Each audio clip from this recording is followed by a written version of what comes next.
Alexandra David-Neel, one of the most remarkable women of her generation, was born in Paris on the 24th of September 1868 in the district of Saint-Mandé, Val-de-Marne.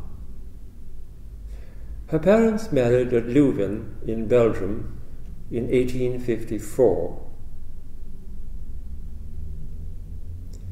Alexandra's father, Louis-Pierre David, was a Huguenot academic, a journalist, publisher, and Freemason, well known for his liberal views. After the revolution in 1848, Louis David fled to Belgium with his friend the novelist Victor Hugo.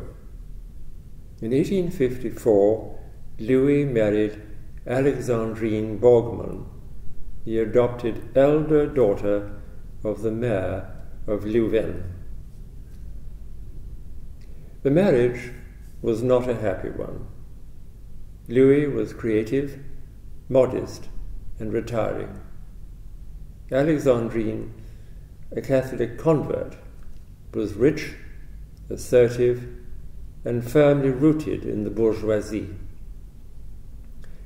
The year Alexandra was born, Louis and Alexandrine moved from Brussels to Paris, where in 1871 they suffered the terrible deprivations of the siege. About this time, Louis, who disapproved of Alexandra's Catholic baptism, had her secretly rebaptized as a Protestant. She had been christened Louise Eugénie Alexandrine Marie, after her mother, to whom she was never close. In her late teens, she changed her name to Alexandra. In 1873, Louis and Alexandrine's son, Jules, was born. Alexandra appears to have resented the baby, who died when he was only 6 months old.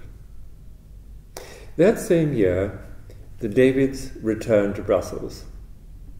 The day before they left Paris, Alexandra, aged 5, escaped into the nearby forest and had to be retrieved by a gendarme. Her adventure was the first of many. As a teenager, she walked or bicycled for hundreds of miles across Switzerland and Spain. Aged 16, during a summer holiday with her parents, Alexandra vanished from Ostend, walked through Holland, and crossed the Channel to England. A voracious reader, insatiably curious, she had become attracted to Buddhism and comparative religion. She had already sent for the Gnostic Society's journal and begun corresponding with Elizabeth Morgan, a member of its council. In London, Alexandra found her way to Elizabeth Morgan, who sent her home, having advised her to behave more responsibly in future. With her parents' consent, in 1888, Alexandra was back in London at Elizabeth Morgan's invitation, on the pretext of improving her English, but in fact living and studying comparative religion at the Gnostic Society's premises in Victoria. Mrs. Morgan, who evidently liked Alexandra and admired her enthusiasm, took her to Saturday morning meetings of the Theosophical Society in Notting Hill, where she sometimes met Madame Blavatsky. Although it has been suggested that Alexandra had neither attended the Theosophical Society nor met Madame Blavatsky, she affirmed in a letter to Christmas Humphreys, dated the 9th of March 1932, "I went there in my youth." In 1890, Alexandra lodged at the Theosophical Society's house in the Latin Quarter of Paris, where she studied the Upanishads and the Bhagavad Gita. At the Sorbonne and the Collège de France, she enrolled for extramural courses in Sanskrit under Professors Sylvain Levi and Edouard Foucault. In addition, she pursued Buddhist studies and read extensively in the library of the Musée Guimet, where she was taken under the wing of Countess Renaud, an influential occultist. In 1891, Alexandra inherited a modest legacy, either from a godmother or, possibly, from Elizabeth Morgan. Her mother proposed that she should invest the windfall in a small business, such as a tobacconist's shop, but of course Alexandra did nothing of the sort.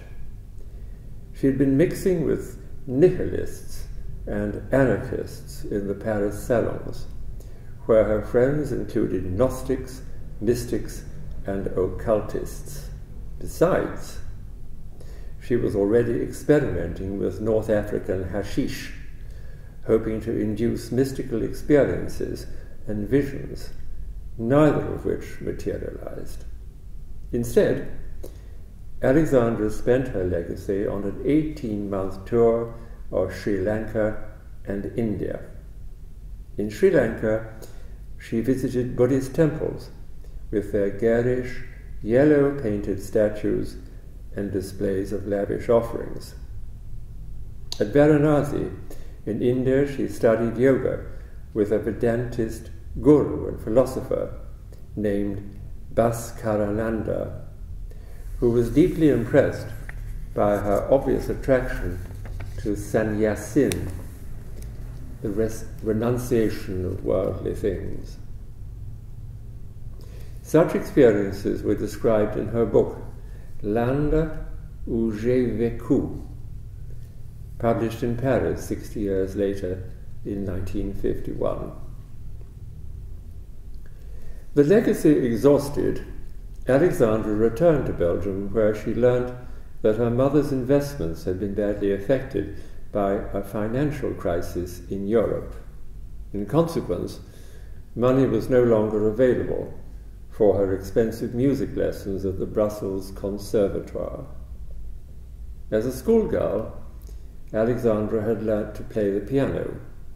She took it up again, along with singing lessons, which for the time being replaced her Buddhist and Sanskrit studies. Her beautiful soprano voice charmed composers such as Jules Massenet, whom she met in Paris.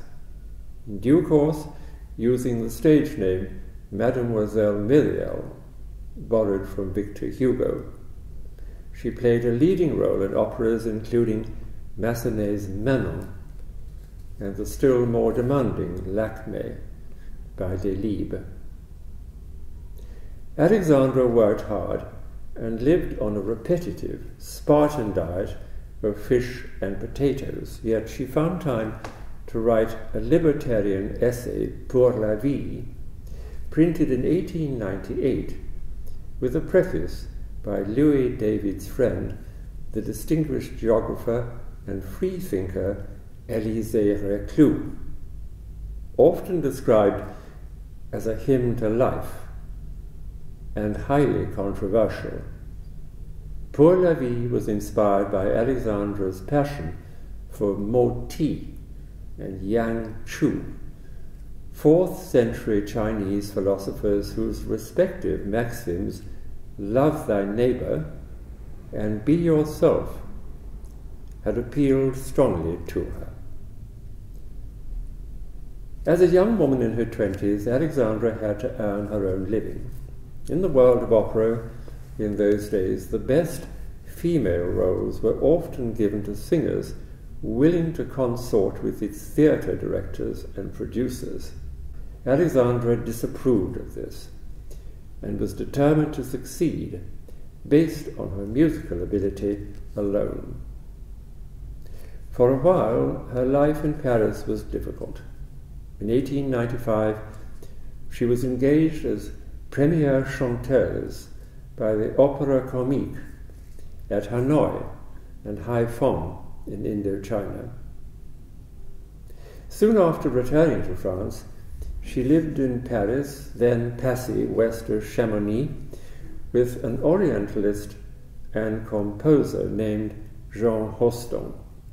Rostand was a gifted, ethereal young man, extremely agreeable, and yet not ideally suited to Alexandra's tastes. Contrary to a widely held belief, Alexandra enjoyed men's company, but during her entire life she had only 2 close friendships with women. As a girl, with the theosophist Elizabeth Morgan, and in old age with Marie Madeleine Perronnet, who looked after Alexandra for 10 years from 1959 at Digne-les-Bains in southeast France. Between 1897 and 1900, she wrote lyrics for an opera which Jean Rostand had composed, but eventually she and Rostand parted, and in 1900 Alexandra left for Tunisia, where she found work as a singer at the Tunis Casino.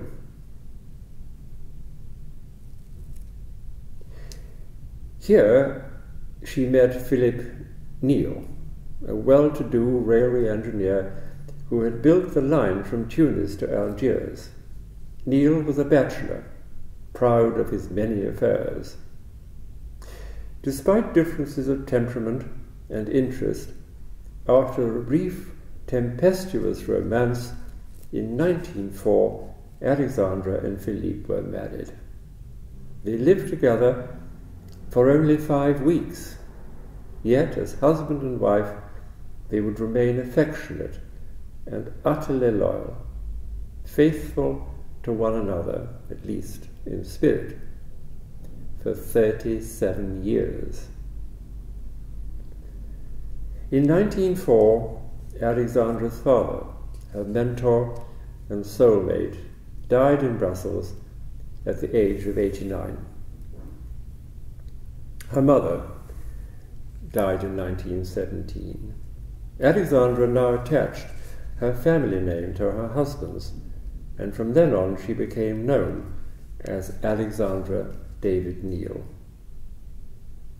After her marriage, Alexandra gave up her career as a singer, and for the next 7 years she concentrated on journalism and other writing. She tried, but failed, to sell a novel titled High Art, based on her experiences in Paris. In search of material, she travelled from Tunis to Paris, Brussels, Rome, and London. In London, she first met D.T. Suzuki, whom she would meet again a decade later in Japan. In 1910, she lectured to Theosophist audiences in Edinburgh, London, and Paris. The following year, her study of modern Buddhism and Buddhism of the Buddha was published, which, in spite of its unwieldy title and recherché content, proved to be a well-written and remarkably insightful book. The years of hard work and continual travel took their toll. Worn out, weakened by neurasthenia, Alexandra was forced to recuperate in Switzerland.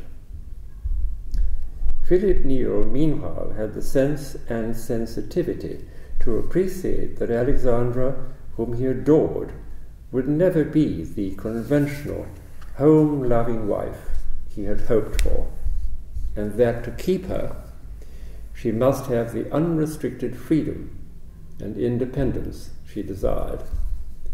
Soon after Alexandra returned from Switzerland in 1911, Philippe suggested that she should spend a year in India, perfecting Oriental languages.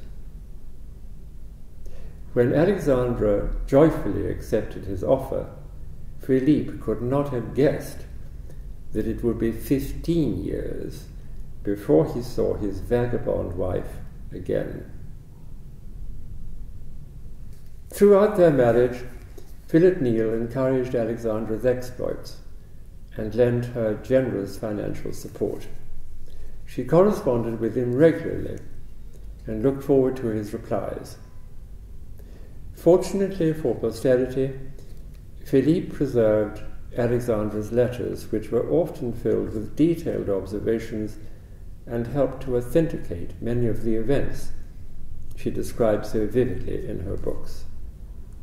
In Sri Lanka, Alexandra attended conferences and lectured to the Theosophist Society in Colombo.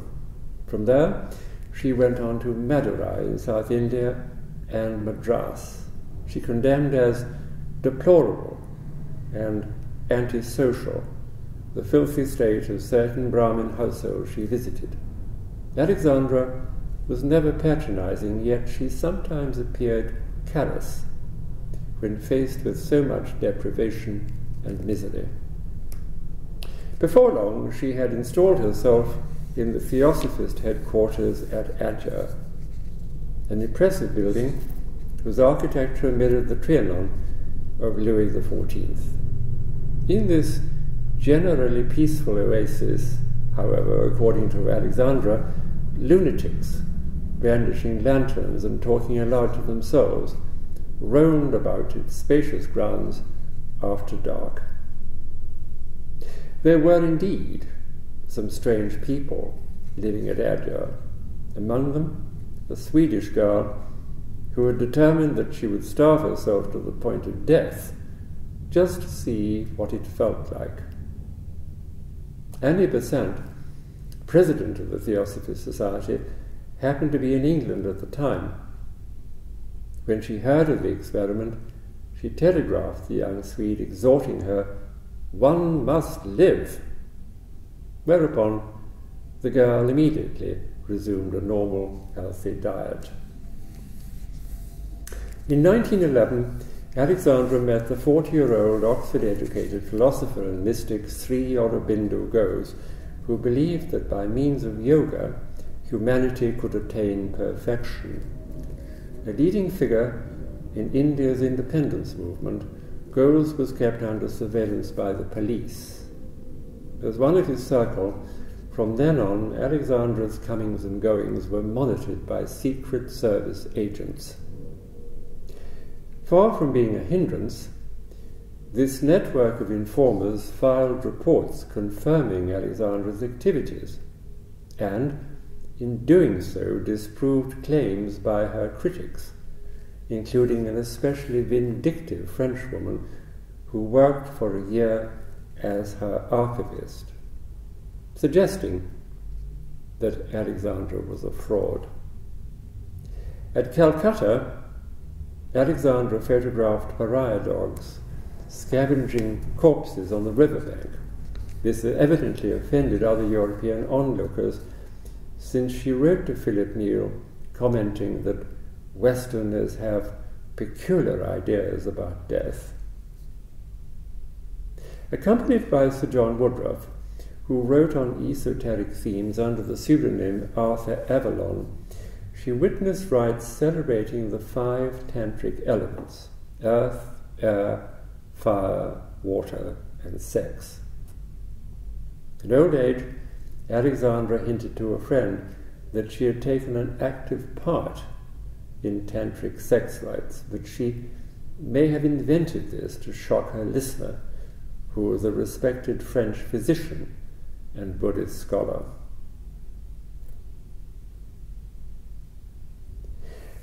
Alexandra spent several months in 1912 travelling in Nepal and Sikkim. Twice, at Kalimpong, she met the 13th Dalai Lama, who at first seemed suspicious that she could have become a Buddhist without a master, or indeed was a Buddhist at all. His Holiness was pleased when she reassured him, "It is because religious doctrines of Tibet are misunderstood in the West that I have come to you to be enlightened." Having decided that Alexandra was an emanation of Tibet's only female deity, Dorje Phagmo, or Thunderbolt Sao. The Dalai Lama insisted that she must learn Tibetan. She did so, and later corresponded with him at length about numerous aspects of Buddhist tradition. In Sikkim, Alexandra was befriended by the Crown Prince, Sidkeong Tulku, whose love of botany she shared and with whom she visited several Buddhist shrines and monasteries. Escorted by a schoolmaster from Gangtok, Dawa Sandup, who both drank and read to excess, and had been a disciple of a tantric guru, she visited the sun shrine, Choten Naima, whose lama, an Ngagspa, or magician, she found at Tranglong. From the mountains of Sikkim, Alexandra gazed with longing over the Tibetan plateau, but as yet she had never crossed the border into Tibet itself. She addressed the monks of Podang Monastery on such controversial subjects as reform and the banishment of superstitions, and watched as masked youths disguised as skeletons performed a spine-chilling dance of life and death. At intervals, Alexandra stayed with Sidkeong Tulku at his mountain villa. Inevitably, the close relationship between Alexandra, now aged 44, and the 37-year-old Crown Prince fueled gossip. Sidkeong gave her a precious necklace of heavy gold coins, and from this personally revealing treasure she was never parted. At Lachen, Alexandra felt herself on the edge of a mystery. She was introduced to the Gomchen Lama, with whom she was to spend 2 years, 1914 to 1915, studying and meditating in his cave. The Gomchen Lama wore the 5-sided crown of a magician, a rosary made of 108 skull fragments, and an apron made of carved human bones. His plaited hair touched his heels. He grasped a furba, a triple-bladed magic dagger, and his eyes, Alexandra remembered, burned like hot coals. Marco Pallas was also much impressed by the Gomchen's extreme intellectuality and knowledge when they met at Lachen in 1936, and Pallas later described these encounters in his important book, Peaks and Lamas, devoted to Buddhism and mountaineering. In 1913, Alexandra returned from Sikkim to Varanasi, where she studied Sanskrit and practiced with Yogi Satyananda. Her days followed a strict routine. She rose at dawn, meditated, bathed, and breakfasted on cocoa and toast prepared by a Tibetan servant she had brought with her from Sikkim. Dressed in the orange robe of a sannyasin, she lectured to a Buddhist conference, the first of its kind to take place at Varanasi since the 11th century. The outbreak of the First World War in Europe found Alexandra once again in Sikkim, where she abandoned her orange toga for the colourful and prestigious red, blue and yellow robe of a lamina. She engaged as an assistant a 14-year-old Sikkimese Tibetan named Afo Yongden, the reincarnation of Tek Kong Tok, a Tibetan headman and bodhisattva, who lived and worked with Alexandra for the rest of his life. That year, Alexandra began her studies in Tibetan language, Tibetan Buddhism, esoteric ritual, and psychic practices with the Gomchen Lama in his cave retreat at Tangu, high above Lachen. In November, she descended to Lachen Monastery, where she spent the winter. Word of Crown Prince Sitkiong's death reached her in December 1914, along with rumors that he'd been poisoned by enemies bitterly opposed to his desire for reform. Alexandra dealt with her grief by immersing herself in research. She agreed, furthermore, that for 2 years she would not leave the vicinity of Lachen without the Gomchen's permission. In 1915, she moved to a cave retreat at nearby Devatan, about the same altitude as Tangu, on the Tibetan border. A hut built next to the cave housed Alexandra's servants, for whom she provided 14 sheep carcasses. Other supplies included half a ton of rice, more than a ton of potatoes, and large quantities of mutton fat, tea, and vegetables. Any sense of isolation she felt was eased by Aifo Yongden, whom she renamed Albert Arthur, who functioned as cook, companion, secretary, and co-author of several of her books. In due course, Yongden became Alexandra's adopted son. The Gomchen initiated her in the practice of psychic heat, known as tumo, the fire of bliss, and in telepathy, known in Tibetan as messages written on the wind. She also learnt the rudiments of Langom, or wind meditation, which enabled initiates to travel without rest for hundreds of miles. Moving rapidly, in huge bounds, they appear to fly over the landscape. Once she came upon an acolyte in Chod, a trance state even more dangerous than Langom. Whilst experiencing Chod, the participant believed that he was being decapitated by a goddess, who then dismembered his headless body. Ghouls and demons craved their share, while the victim shrieked for mercy. Chod possibly derived from human sacrifices. In Chod, as in Langom, breaking the spell resulted in death.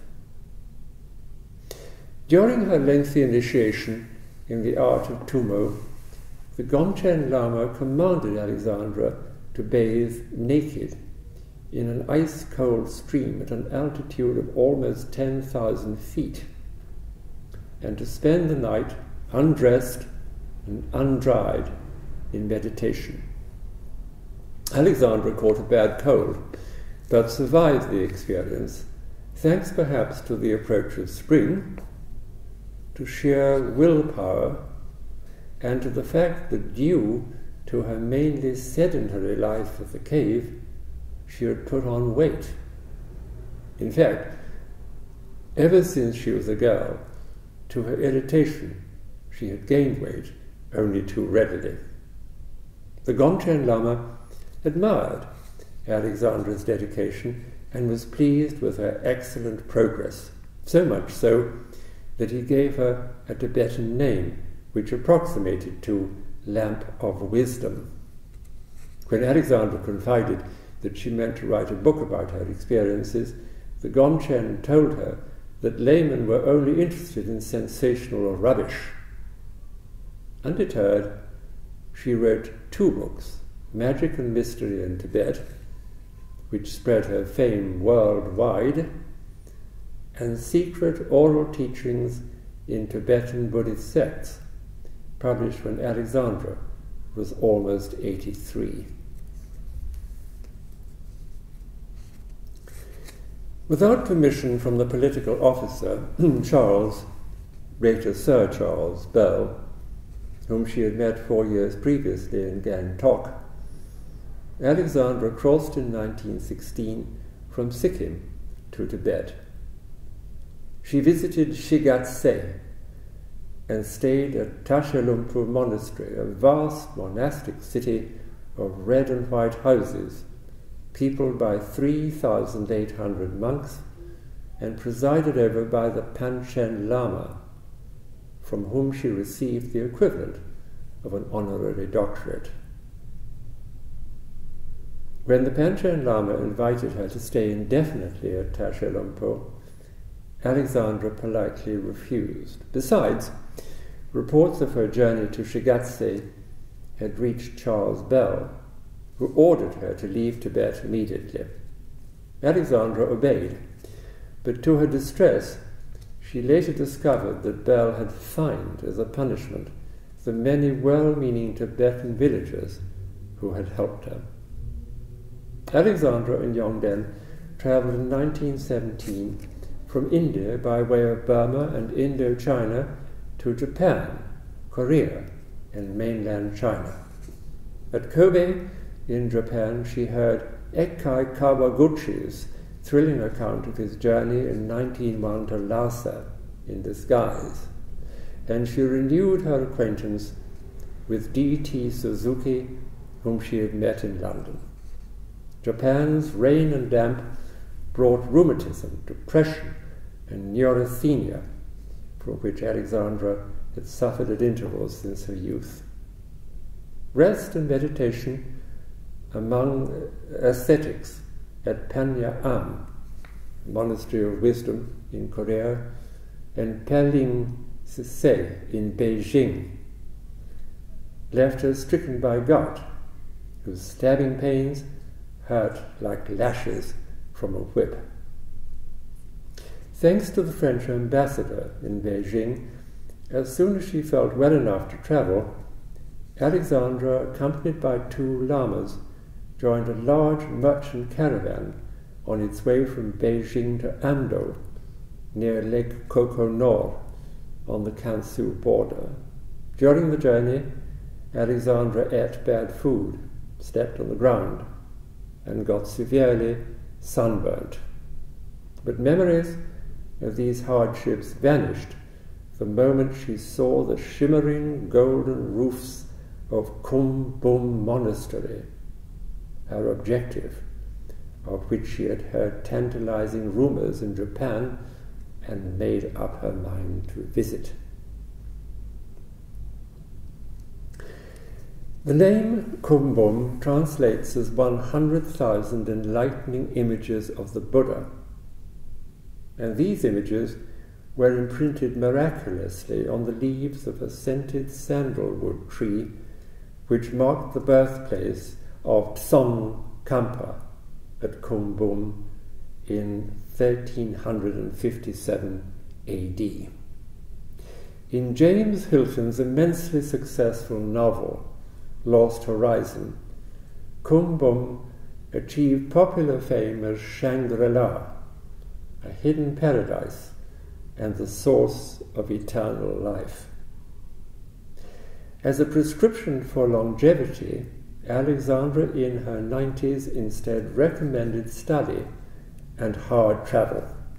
Meanwhile, from 1918 until 1920, she lived happily at Kumbum, where she spent hours each day in the library, translating priceless Buddhist manuscripts. Inspired by Kawaguchi, Alexandra set out in 1922 for Lhasa. At Jaikundu, she obtained much useful information from Sir George Pereira, a sportsman and adventurer who was travelling to Lhasa on official business. From Jaikundu, she sent back to Beijing her ever-increasing collection of rare Tibetan books. Before continuing their journey, Alexandra and Yongden devoted 6 weeks to writing an epic folk story, Gezar of Ling, chanted to them by a Kampa warrior, a delusional, kindly giant who lived every word of his enthralling tale of heroism and knight-errantry that was nominally Buddhist, yet was steeped in magic and wonders of remoter antiquity. Tramping from Jaikundu towards the Gobi Desert and Chinese Turkestan, Alexandra watched with fascination the swift approach of a Lungom runner. Her companions warned her not to speak to him and to let him pass, but already she knew that interrupting the Lungom trance could have fatal consequences. Alexandra's long walk through Yunnan province to Lhasa lasted from November 1923 to February 1924. It was in every sense a remarkable journey, which brought her popular fame and established her reputation. Her esoteric training and word-perfect knowledge of Tibetan dialects proved invaluable. Travel in Tibet she described as constant going up and down across endless plains and mountain passes. High above the Gyamanu River, Alexandra, tied for safety to a peasant girl, made the perilous crossing along a single strand of rope. Sustained by Lungom, Alexandra and Yongden walked for as many as 19 hours at a stretch. Now and then they would invoke Tumo as protection against the bitterly cold winter nights. About the time of Alexandra's journey, her friend and ally, the Panchen Lama, escorted by armed monks, quit Tashilumpu Monastery for Beijing, and at Darjeeling, the Russian artist, archaeologist and mystic Nicholas Roerich was at that moment preparing an expedition across Tibet and Mongolia in search of Shambhala, a legendary city hidden in a remote valley surrounded by snow-capped mountains. Had she been identified as a filling foreigner, Alexandra would have been imprisoned by the Tibetan authorities or murdered. Before setting out, she had dyed her hair and blackened her face and hands with a mixture of butter and soot. Only once, as she was rinsing her hands, some villagers had remarked on the whiteness of her skin. In Lhasa, she was nearly discovered by a guard at the Potala, and a policeman loitering in the market paid her unwelcome attention until she started to bargain raucously in the country slang of an elderly Dokpa, so convincingly that everyone nearby, including the policeman, burst into laughter. Alexandra and Yongden had disguised themselves as ajorpas, as poor pilgrims, but when necessary, Yongden won them privacy and respect by saying that his mother was the wife of a sorcerer. Alexandra kept her money and a revolver hidden in the folds of her winter clothing. In the Po country, notorious for its bandits, she risked betrayal when she felt obliged to discourage a gang of robbers by shooting at them. Sleeping rough, eating meat crawling with maggots, and soup made of putrid entrails were only a few of the hardships Alexandra had to endure. Yet, like so many great travellers, it had been the journey that mattered to her, more than her destination. To arrive, nevertheless, had been blissful. She would never forget Yongdan's delighted cry, "La, Gyala, the gods win. We are in Lhasa." Alexandra was the first European woman to enter the Tibetan capital city. By the time she reached Lhasa, she had been reduced to skin and bone. Published in 1927, My Journey to Lhasa not only had excellent credentials, but the perfect ingredients for a popular as well as a critical success. Alexandra's unique experiences, complemented by a wealth of glittering scholarship, enriched her book, which was destined to take its place as one of the 20th century's great classics of adventure. The political officer David MacDonald's restrained though friendly welcome on her arrival at Gyantse was eclipsed by a rapturous reception in Paris. Alexandra was deluged by offers of magazine and other publishing contracts. Philip Neal, whose generosity had been matched by his infinite patience and understanding, felt outraged when Alexandra introduced him to their son, Yongdan. Judging from a very public argument that followed, it seems Philippe had regarded the bespectacled, stocky, 26-year-old Lama not as a son, but as a rival. In 1928, Alexandra bought a house and land at Digne-les-Bains in southeast France.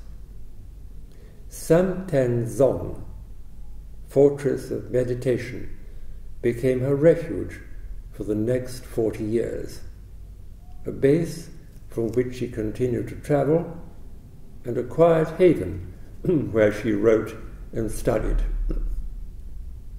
She and Yongdan had little contact with their neighbours, except occasionally when Yongdan met an acquaintance in one of the town's cafes. The townspeople at Digne referred to Alexandra as the wife of the Chinese. In a letter to Christmas Humphreys in 1932, Alexandra announced her plans for a retreat at Saint-Tenzon, similar to the Theosophists' complex at Alger, but on a much smaller scale. To her great disappointment, however, this ambition was never realized. At Digne-les-Bains, between 1930 and 1937, Alexandra published 4 books: Initiations and Initiates in 1930, Gazar of Ling, and Magic and Mystery in Tibet in 1934, and also in 1934 a novel, Mipam, or Lama of 5 Wisdoms.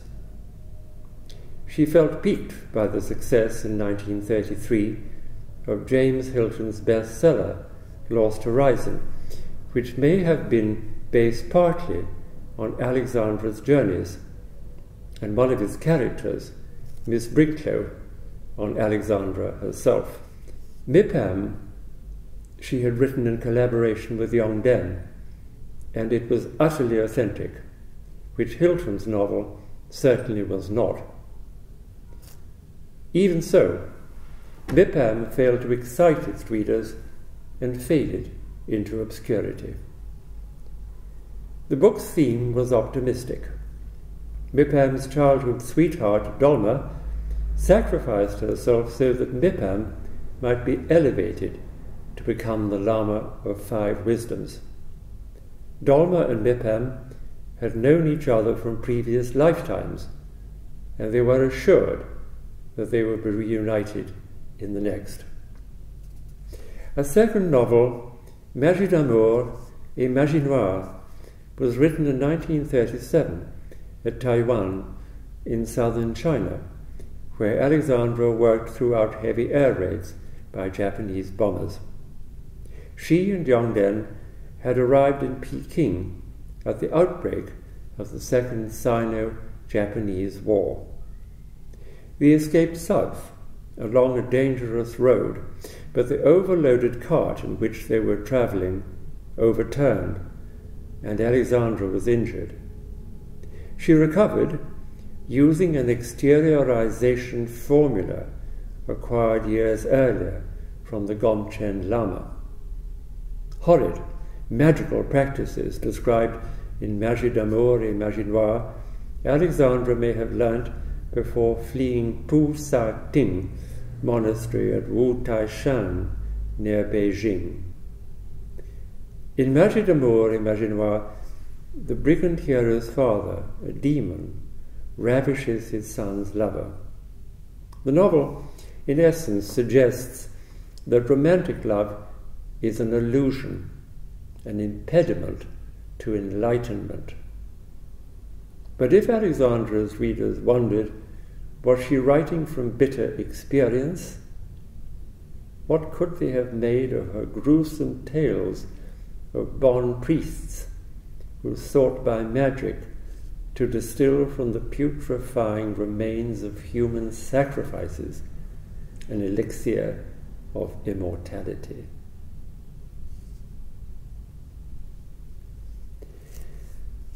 While the Japanese invasion continued, the outbreak of the Second World War left Alexandra and Yongden stranded in China. Instead of joining the evacuation to Hong Kong and Kowloon, they travelled by train to Hankou, still controlled by Chinese nationalists, and from there by steamer up the Yangtze to Chongqing.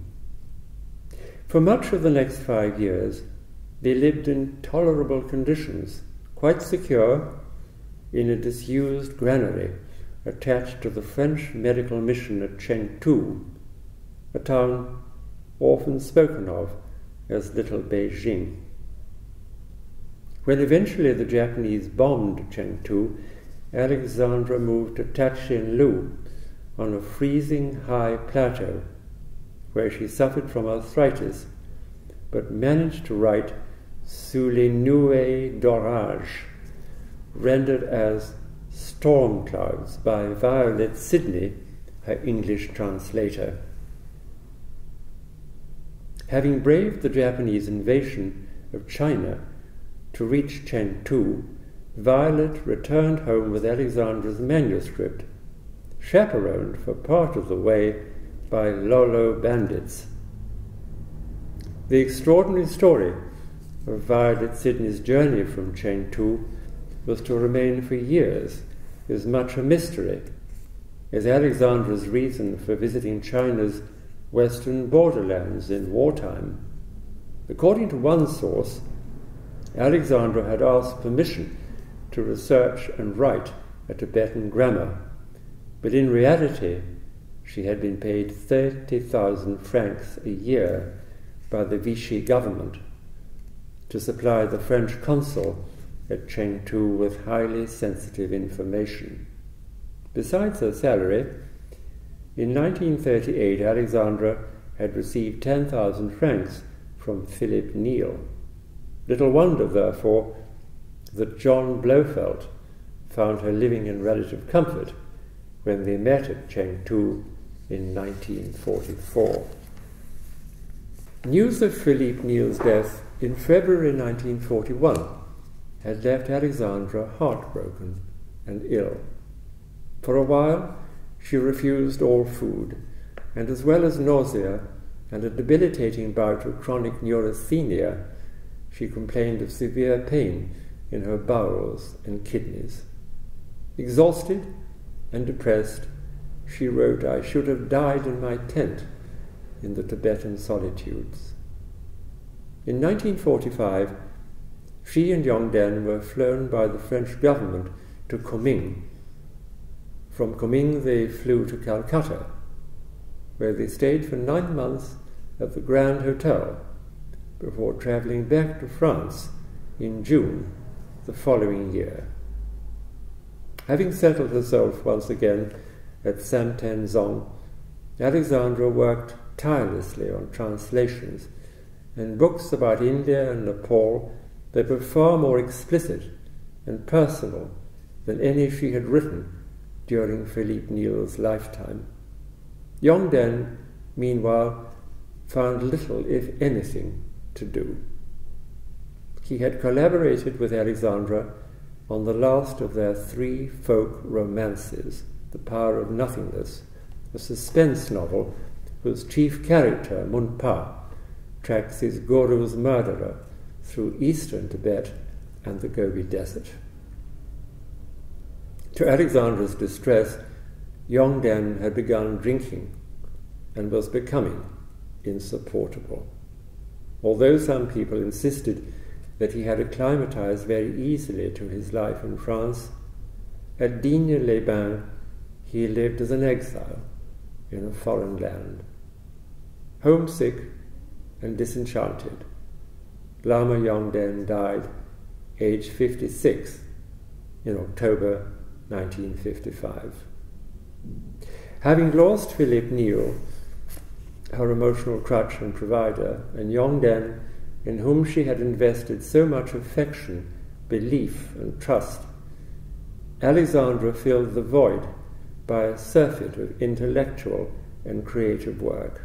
She studied and experimented continually, corresponding with Christmas Humphreys and French scholars on empirical matters such as the non-existence of individual and collective ego. Always searching, always open to new possibilities for investigation in her chosen fields. She received many visitors, among them Christmas and Eileen Humphreys, and most notably the 14th Dalai Lama, whose visit to Samten-zong touched her profoundly. Attractive as a girl, she appeared increasingly dignified with age. In 1964, Lawrence Durrell found Alexandra as contemporary as ever, and aged 95, still charmingly coquettish. Her faculties seem quite unimpaired. At Samten-zong, where she worked and slept in a favourite armchair, Alexandra was cared for by Marie-Madeleine Perronnet, a young Frenchwoman from Algeria. Joking that Marie-Madeleine was a slow coach, Alexandra nicknamed her Turtle. During her last years, Alexandra was honoured with gold and silver medals presented by the French and Belgian geographical societies, as a chevalier of the Legion of Honour, and to her amused delight by the French Sports Academy for Feminine Athleticism.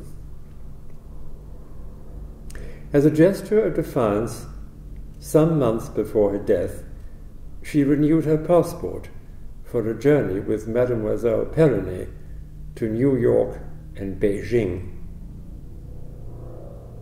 Alexandra David-Neel died peacefully at Samten-zong, aged 100, on the 8th of September 1969.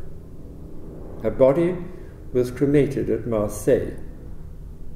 According to Alexandra's wishes, in 1973, Marie-Madeleine Perronnet scattered Alexandra's and Yongden's ashes together on the Ganges at Varanasi. Alexandra's life had been her greatest adventure. In her own words, adventure had been her only reason for living.